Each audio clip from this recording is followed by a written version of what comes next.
പീഡനക്കേസിലെ അതിജീവിതയായ പെൺകുട്ടിയുടെ തല പ്രതി അനൂപ് ഭിത്തിയിൽ ഇടിച്ചതും ചുറ്റിക കൊണ്ട് ആക്രമിച്ചതിനും പോലീസിന് തെളിവ് കിട്ടി.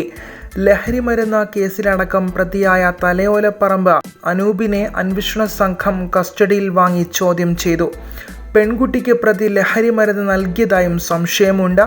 മറ്റ് സുഹൃത്തുക്കളുമായി പെൺകുട്ടി സംസാരിക്കുന്നതിൽ അനൂപിന് എതിർപ്പുണ്ടായിരുന്നു.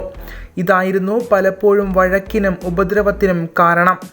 അനൂപിന് എതിരെ ബലാത്സംഗം, വധശ്രമം തുടങ്ങിയ കുറ്റങ്ങൾ ചുമത്തി. അനൂപിനെ പെൺകുട്ടിയുടെ വീട്ടിലെത്തിച്ച് തെളിവെടുപ്പ് നടത്തി. പെൺകുട്ടിയുടെ കഴുത്തിൽ മുറുകിയ ഷാൾ മുറിച്ചു മാറ്റാൻ ഉപയോഗിച്ച കത്തി, പെൺകുട്ടിയെ ഉപദ്രവിക്കാൻ ഉപയോഗിച്ച ചുറ്റിക, പെൺകുട്ടിയുടെ ഊരിമാറ്റിയ വസ്ത്രങ്ങൾ തുടങ്ങിയവ പോലീസ് വീടിനുള്ളിൽ നിന്ന് ശേഖരിച്ചു. അനൂപിനെ കോടതിയിൽ ഹാജരാക്കി റിമാൻഡ് ചെയ്തു.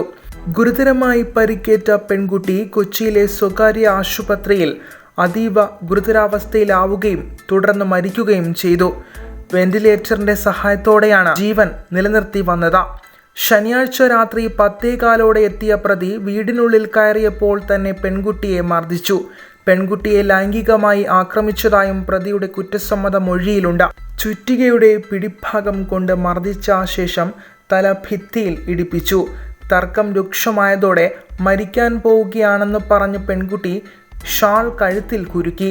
പെൺകുട്ടി ആത്മഹത്യ ചെയ്യാൻ ശ്രമിച്ചത് പ്രതി നോക്കി നിന്നതായും മൊഴിയുണ്ട്. ഫാനിൽ കെട്ടിയ ഷോളിൽ തൂങ്ങിയ പെൺകുട്ടി മരണവെപ്രാളം കാണിച്ചതോടെ അനൂപ് കത്തിയെടുത്ത ഷോൾ മുറിച്ചിട്ടു. പെൺകുട്ടി ബഹളം വയ്ക്കാതിരിക്കാൻ വാ പൊത്തിപ്പിടിച്ചു. ഗുരുതരമായ പരിക്കും സമയത്ത് വൈദ്യസഹായം ലഭിക്കാതിരുന്നതും പെൺകുട്ടിയുടെ ആരോഗ്യനില വഷളാക്കി. ഷാൾ അറുത്ത് പെൺകുട്ടിയെ നിലത്ത് കിടത്തി മണിക്കൂറുകളോളം പ്രതി ഇവിടെ തന്നെ ചെലവഴിച്ചു.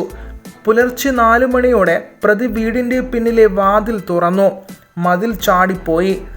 അന്ന് വൈകിട്ടാണ് ബന്ധു പെൺകുട്ടിയെ അവശനിലയിൽ കണ്ടെത്തി ആശുപത്രിയിലാക്കിയത്.